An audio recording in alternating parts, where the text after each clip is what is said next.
Hey Josh, I am just setting up the live stream right now, so give me 2 seconds. Beautiful, no problem. More people are still trickling in, so awesome. Today we will be going over some of the new features in our beta, just kind of talking about some of the things that we're implementing, some of the things that are coming down the pipeline. And as usual, if there are any questions that you guys have for us, feel free to leave them down below in the chat, and we will make sure that we get to them. Stephanie, are we also recording? I'm going to record right now. All right, beautiful. So hello, everyone. Thank you again for showing up. Today, as I just mentioned, we will be going through some of the newest features that we have available on the platform in the beta. If you have any questions, feel free to leave them down below. We'll get to them as soon as we can. And yeah, as usual, it's yours truly, Josh, with Stephanie here, and we will kind of guide you through what's new. So with that, I will pass it off to Stephanie. Take it away. Hey guys, yeah, Josh, thanks for clarifying that I'm not actually Oleg. I think Yeah. we just have to use the Zoom account for the webinar, so it's me. All right, so like Josh said, we are going to be going over some of the new features that we are rolling out. Right now, all the features are currently in beta, but I'm going to quickly share my screen with you guys. Okay, perfect. So if you want to see all the new features that are currently in beta, you can just navigate to the settings page in your account. And then if you click on beta, right at the bottom on the left, you will see all of our new features. So in order to enable them in your account, this toggle, if it's not enabled, will be on the left. You just move it to the right, and then you will have access to these features. So the first feature that we're going to take a look at is our meeting booking service. So it's essentially like a competitor that I used to use. It starts with a CAL. I guess I could probably say the name. Anyway, what it is essentially, you can insert a calendar link into your campaigns. You can create, it's going to connect to your Google Calendar. So it's going to be based on your availability within your Google Calendar. So it's just going to make it a lot easier to create meetings or book meetings with your reply campaigns. So you can find that in your settings if you go to meetings right here. So the first thing that you will notice is there will be an icon right here that says connect Google Calendar. So one thing I do want to point out right now is while this feature is in beta, it's currently only available for Google Calendar and Google Meet. Our team is currently working on options for, Office 365 or Outlook calendar options. Right now it's just for Google. So you just click that option. It's going to connect to your Google Calendar. You can select your time zone, and it's going to populate a calendar link for you. So that's going to happen automatically. You can enter a title and a description if you want. You can select the meeting duration. Typically, most people use 30 minutes or 60 minutes, just depends on, what you're going to be talking about with your prospects. So maybe if you're going to be doing a demo, it's best to do 60 minutes. If it's just a quick introductory call or a discovery call, maybe 15 to 30 would be best. You do have the option to generate the Google Meet link and add it to the meeting as well. So you can just toggle that on, and it's going to be automatic within your campaigns. Right here, you can select your calendar availability. So when you're basically available to book meetings, this is exactly the same as our scheduling piece within the campaign setup. So for example, you can add the days right here. You can edit the timeframes if you want. If you scroll down, you also have the option to skip US public holidays, which is the same as our scheduling piece, again, when you are creating your campaigns. There are some advanced settings for the calendar option. So for example, you can create a buffer. So I know for me, when I use Calendly, I have a 15-minute buffer between when people can schedule meetings. So this allows me to either make sure that I have 15 minutes after a call to follow up with the person I was speaking to, or maybe 15 minutes to prepare for the next person that I am going to be speaking with.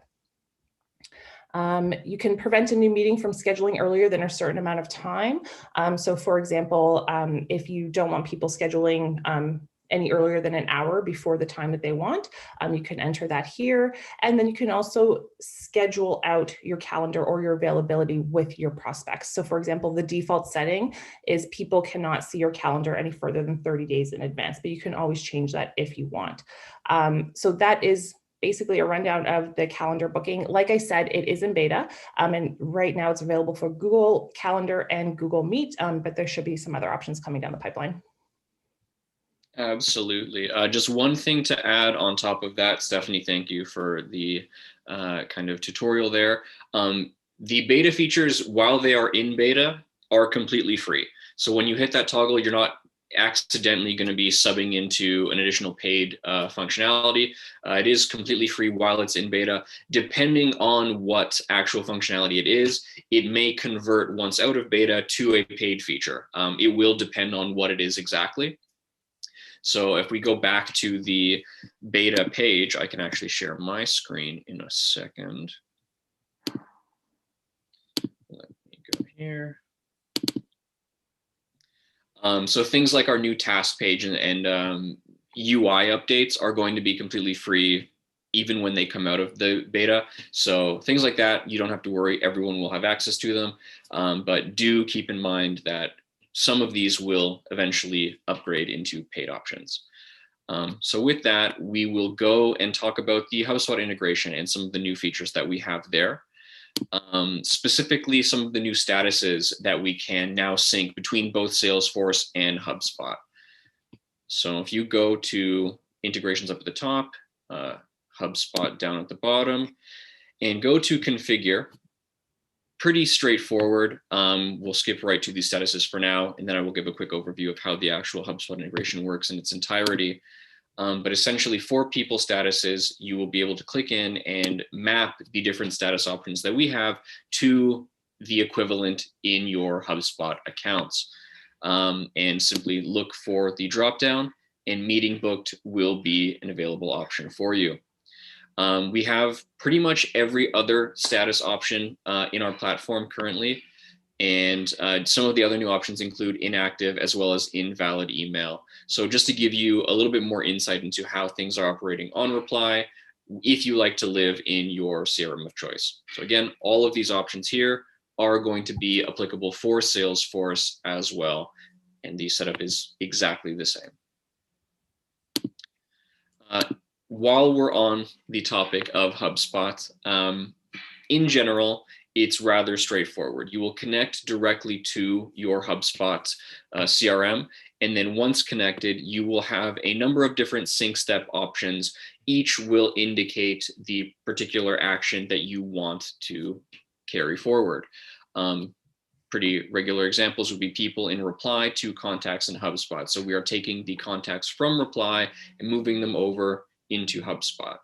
One thing to keep in mind here is the order in which you have the sync steps on the page is the order in which the sync is going to occur. So to give you a little bit more of a visual here, we can pick contacts in HubSpot going into people in Reply. The way that this is currently set up with contacts in HubSpot at the bottom of the list means that Reply is going to be your main hub of operations. Any changes that you make on the Reply side will move over to HubSpot, which means if you make manual changes in HubSpot, they may be overwritten by whatever information you currently have on the Reply side because it's up top. So whichever version or whichever platform you plan on updating first is the one that you want to be first in the list of integration steps, just to avoid any confusion. Our support team has had a number of questions about these things, about fields kind of disappearing randomly, and it usually links back to the order in which you've set up your sync steps. Within both of these options, very similar to the statuses that I just showed you, you'll have field mappings in which you will choose the specific pieces of data that you want carried over and then map them to whatever equivalent in the opposing platform. And we do have quite the extensive list of options, including any custom fields that you'd like. So if you find anything that you think is going to be pertinent, we have the ability to transfer it over as long as it's a basic normal text field, a dropdown, even like a pick list. The only thing we cannot interact with is checkboxes. In addition to that, we have owner mappings, which is a unique HubSpot option. So you can essentially choose the owner in Reply and map the specific contacts to owners in your CRM. So it just helps with essentially admin work. If you have a large number of team members and you want to correctly categorize them during the transfer, this helps you do it in one location, as opposed to some of the other CRMs that we have integrations with, where you would have to make one-to-one versions for every single individual. So this makes it a lot simpler for you.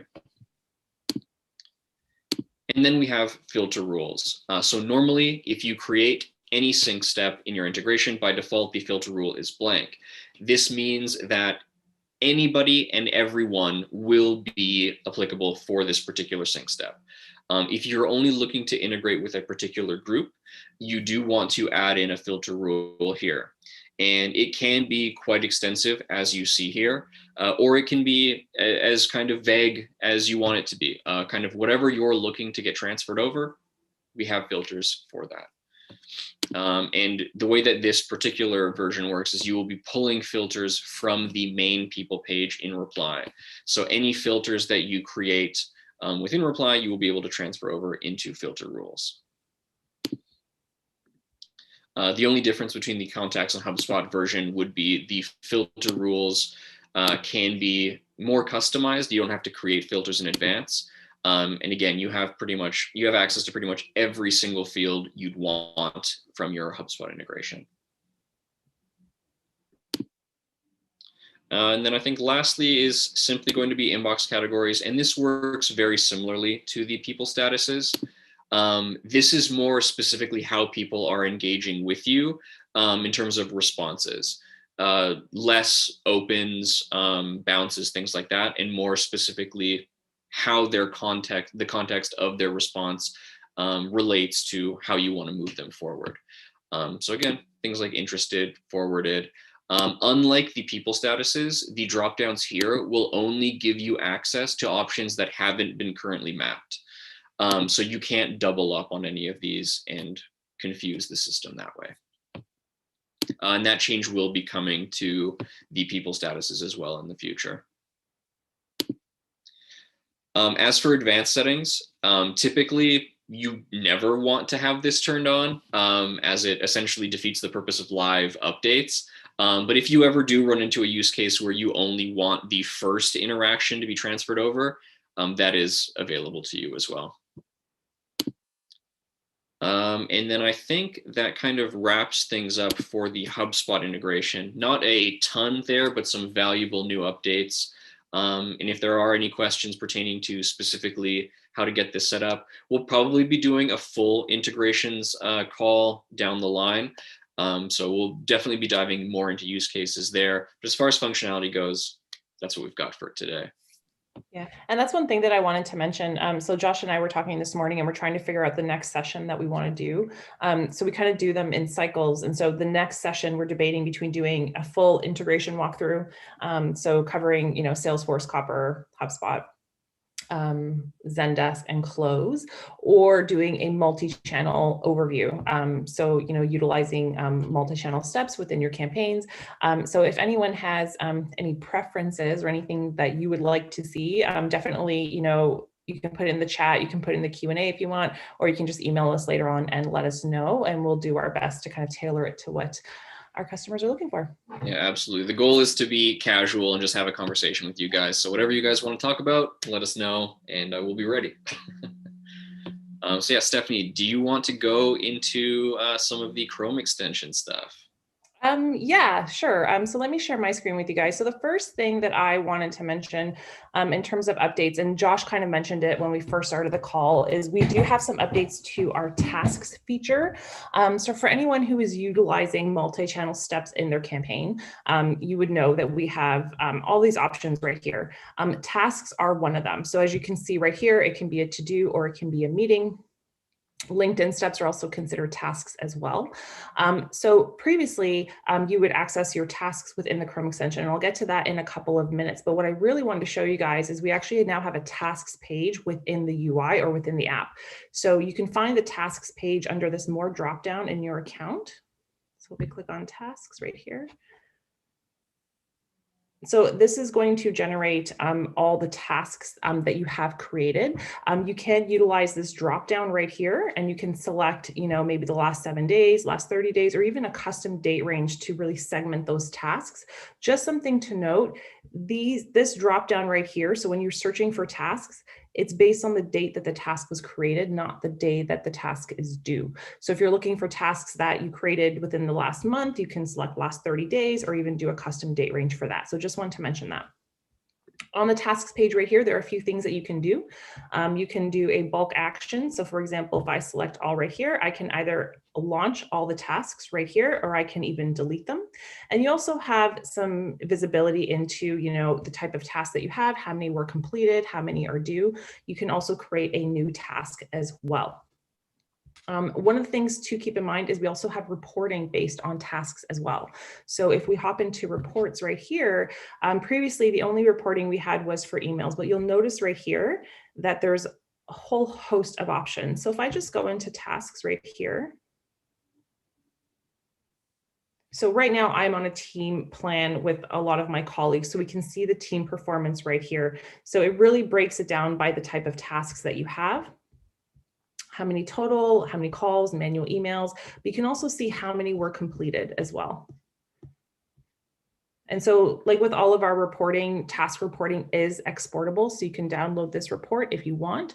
One thing that I do want to mention as well, while we're here, I was talking about the meeting booking feature in beta. You also have access to reporting for meeting booking, and where you would find that in the dropdown is going to be under team performance right here. So if we look at team performance, I haven't created any meetings yet, but this is where you would see that information right here. So you could also see based on your team members. So we can see that some of my team members, they have some meeting conversions, touch points, things like that. So all of that information will be there for you as well. So a couple minutes ago, I did mention some updates to our Chrome extension, and this is essentially related to the tasks feature as well. So like I said previously, if you were utilizing tasks in a multi-channel sequence, you would have to utilize the Chrome extension in tandem with the Reply app. So I'm going to open my Chrome extension right here. And even with the tasks page in the app, I still recommend using the Chrome extension in tandem with the UI. But right here, we can see that all of my to-do tasks are right here. And just like I showed you with the tasks page, one of the new updates is a bulk action, which we didn't have before. So previously, you would have to kind of click into each task and manually execute it. What you can do now in the Chrome extension is you can select all your tasks, and same thing with the tasks page. You can delete all of them, or you can even launch all of them just in a couple of clicks. One other nice update is the ability to filter through your tasks, which we couldn't do before.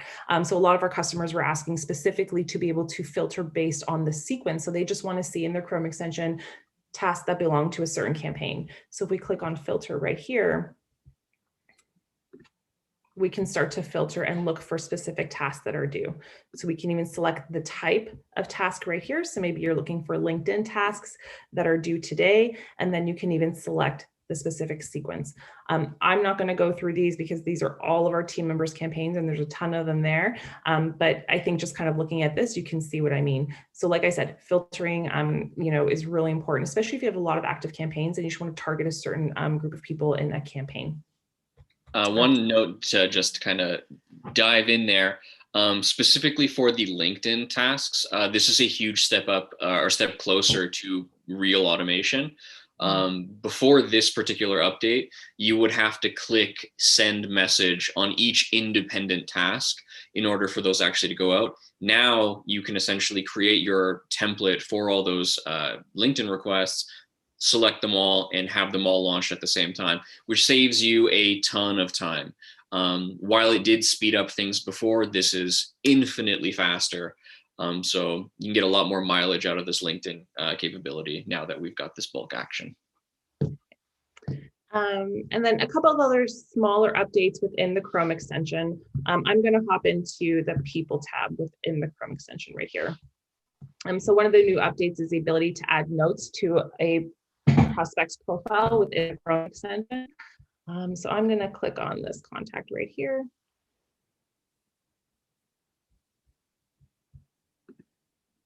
And then under activity, you can just add a note to this prospect. So we have that functionality within the app. Now it's available within the Chrome extension.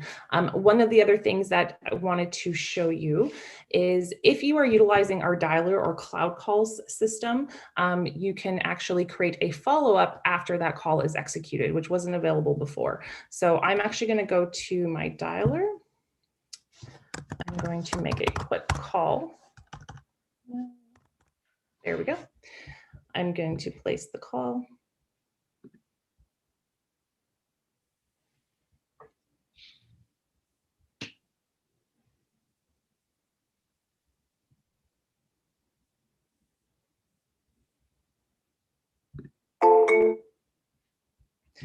So as before, you can create a call resolution, so positive, negative, or to call if you want to make another phone call to them. You can include some call notes, which is blank by default. And then with this drop down right here, we actually have the option to log the call and create a follow-up now. So I click that. And then what we can essentially do is create a task. And like with any of our tasks, you can create the type of task that you want to create. So maybe we want to make another call, book a meeting, or send a LinkedIn message, or even a view profile after that call. And then again, that follow-up is going to be listed either on your task page or in the Chrome extension. So yeah, so I think I covered the updates for Chrome extension. Josh, am I missing anything? The only other update I think for Chrome extension that we have is some new status tags specifically for LinkedIn, as well as some functionality that will prevent or change depending on if you have LinkedIn profiles or not. So currently, if you have someone enrolled in a LinkedIn step, but they are missing their LinkedIn profile, instead of an action button that will try to immediately perform the task, one of two things will happen. In reply itself, if they're in a campaign, they will be marked as inactive, which means they are missing key information that is required to continue on in that particular sequence. The second thing is, instead of having a send connection request button, there will be a search for LinkedIn profile button. So instead of sending the connection request, it will just assist you in fleshing out that user profile and finding a little bit more information for you. So I believe there was a task that we created, but if it's not able to be pulled up instantly, I don't think it's the biggest deal. Yeah, there's a lot. There's a lot here. Yeah. Maybe I can filter this out for you guys. Let's see. LinkedIn, yeah. It's the task is gone. So yeah, so unfortunately we can't show you it, but like Josh said, it sounds like a very small update, but it's actually going to help your workflow quite a bit. If you are using those LinkedIn features, you will see that there is no URL associated with that contact, which you need to execute those LinkedIn tasks. So it's actually a handy little update there. Yeah, so while I kind of share my screen and go over the next little bit, Stephanie, if you want to search for Palak, I believe that was the guy's name. Maybe it'll show up there. Okay. But I will. I'll take the reins. Go for it. Okay. And so the last major update for today is going to be triggers. So we've mentioned this briefly on some of our earlier calls, but we wanted to take the time to dive in a little bit deeper and answer any questions that may come up. Essentially, what triggers allows you to do is automate pieces of your sequences that previously couldn't be automated. A big manual effort has to take place between the actual sending of emails and tasks and then how you follow up with those. So currently, the only way to actually move people from one sequence into another is to manually select them from within their current sequence and then manually turn them over to a new one. Depending on the kind of actions that your contacts are taking, you can actually set triggers to have all of those actions automated now. So let's kind of dive in and see how those look. So very similar to how Zapier is set up, and for any of those not familiar with Zapier, this is how that essentially looks as well. You will be able to select a trigger point from this drop-down list. So the next action is only going to occur when this particular subset of criteria happens. We have quite an extensive list as is, but we are currently building this out to be even more expansive. And it does cover most ubiquitous use cases here. So for example, if you have someone that's opened an email, you can set a condition. If they look at your email a specific number of times, equals 5, for instance, if they come back to your messages 5 different times, that will trigger this particular action, and we can instantly move them to a brand new sequence. So instead of having to manually follow up one at a time, you can set up a predetermined follow-up sequence that only specific people will be moved to. And you can create multiple different triggers, each corresponding to a different sequence in your pipeline, and really have the system move people all for you and really kind of flesh out your entire workflow. And it really cuts out the middleman there, saves you a lot more time, and just makes things move a lot more quickly and consistently, as opposed to you having to live in reply all the time. Yeah. And I really love this example too, Josh, the one that you're using, because, you know, a lot of times when we talk to customers, we really stress the importance of re-nurturing. And this is one of the, you know, ways or kind of signs of engagement that we really promote, you know, taking a look at your people page within your campaigns and kind of creating a filter. And this is one of those properties, multiple views, for example. So this is just going to automate that whole process for you. So you don't even have to create that filter, click all, and then move them to that new re-nurturing sequence. Yeah, this has been something that people have been asking for quite a long time. And just one other note about these things. So depending on the trigger that you're selecting, the properties that you have access to will change. So if you're looking for a very particular condition to be placed in there, it is dependent on the original trigger. For instance, if we have like contact created, you have access to all of the different fields and custom fields you have attributed to them in your actual profile. You won't have things like view count for this particular option. Same thing with the actions. You lose access to some of the different available options depending on what the original trigger is. So move to sequence is still available here, and that's pretty much going to be based on segments. So company or country information will be predicated for particular different sequences. So if you have a specific time zone that you have a large group of contacts you want to reach out to, you can specify your condition based on the time zone and move all those particular individuals to a Eastern time zone sequence, just so there's no mix up there. So there is quite a bit of kind of complexity here and customization for you guys. Definitely play around with things. And if you find something that you think we're missing, feel free to let us know. We're definitely keeping our ears open for that kind of stuff. And we definitely want you guys to let us know what you want. The options do also include OR values. So a lot of the times people have complained about some of our filters being specifically AND logic. So you do have the option to kind of set even more conditional triggers depending on the types of information that you have access to.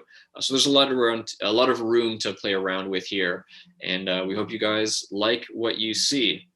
And I did see a question come in here from Ben. Thank you for your question. It is there text available yet on the website to read about new features? There is. We do have a What's New tab up at the top, which will go over very briefly all of the latest things that we've added. It's definitely not as in-depth as what we're doing here for you today. We do plan to continue doing these when we have a number of things to talk about, but it will let you know some of the new things that we have available. And then if this isn't enough for you, typically we will have support articles related to all of the new features coming out around the same time that they're released. So if you just hop in over to support, it'll open up a new tab and you can search for pretty much anything that you're looking for. And chances are we have something up that we will help you out with. So new SMS tasks, WhatsApp tasks, all things that we've covered in the past are available for you to check out. Yeah, like Josh said, if there's something specific that you're looking for, so if you're looking for more in-depth information on triggers, for example, I would just go to the support section and type in triggers, and that article should be up now.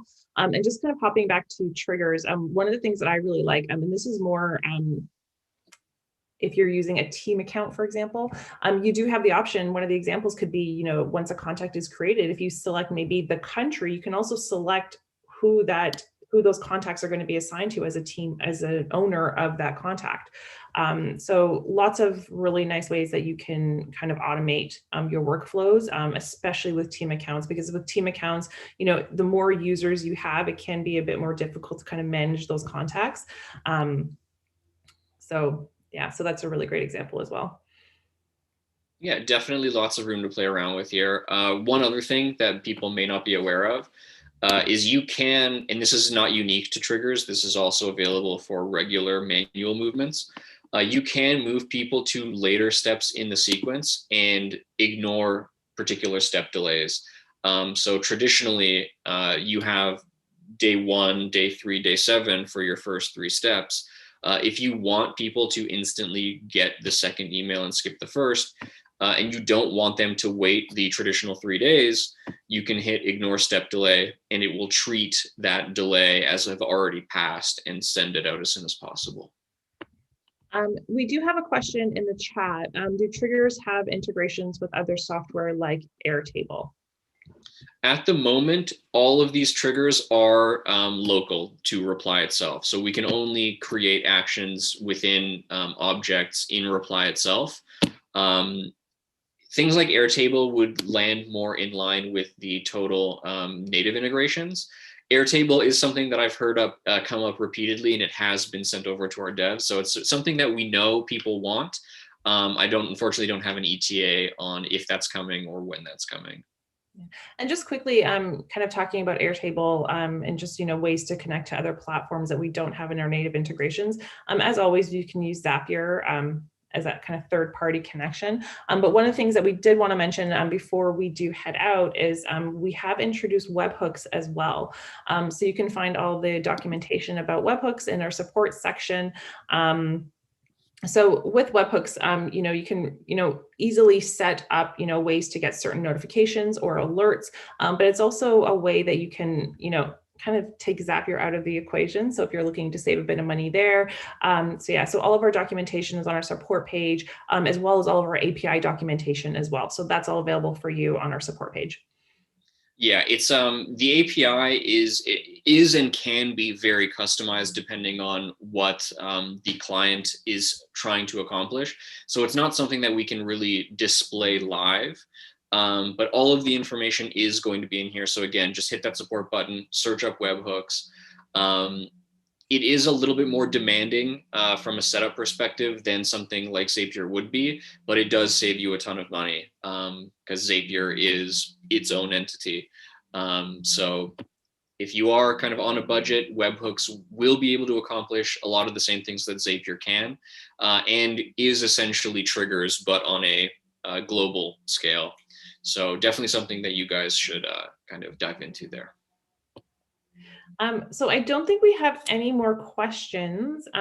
So this was a very quick session. So you guys might get 25 minutes back of your day, unless you want to keep chatting with us. We're more than happy to do that too. Like I was saying before, I would love to hear your feedback on kind of like what you want us to cover next. Like I said, it's integrations, multi-channel, but if it's something else, definitely let us know. And then we'll set that up. It might actually be next week because I'm on vacation the next week. So we might be doubling up and doing it back to back just for the next couple of weeks or so. Yeah, we're almost free here in Canada. So out of lockdown soon, maybe. I'm a little bit jealous that you're going, but we will be able to hold down the fort here. Hopefully, fingers crossed.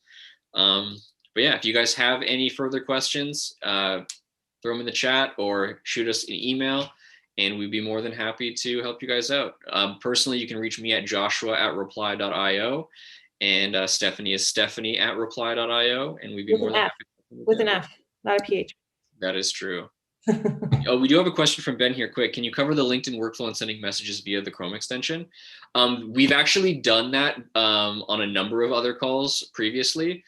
We don't have time today to kind of do a full in-depth, but we can send you a recording of those previous messages, live streams, as well as we have a full playlist called Replies Online Onboarding that has all of those different calls and updates for you. And we do spend an hour specifically on that stuff. So feel free to dive in.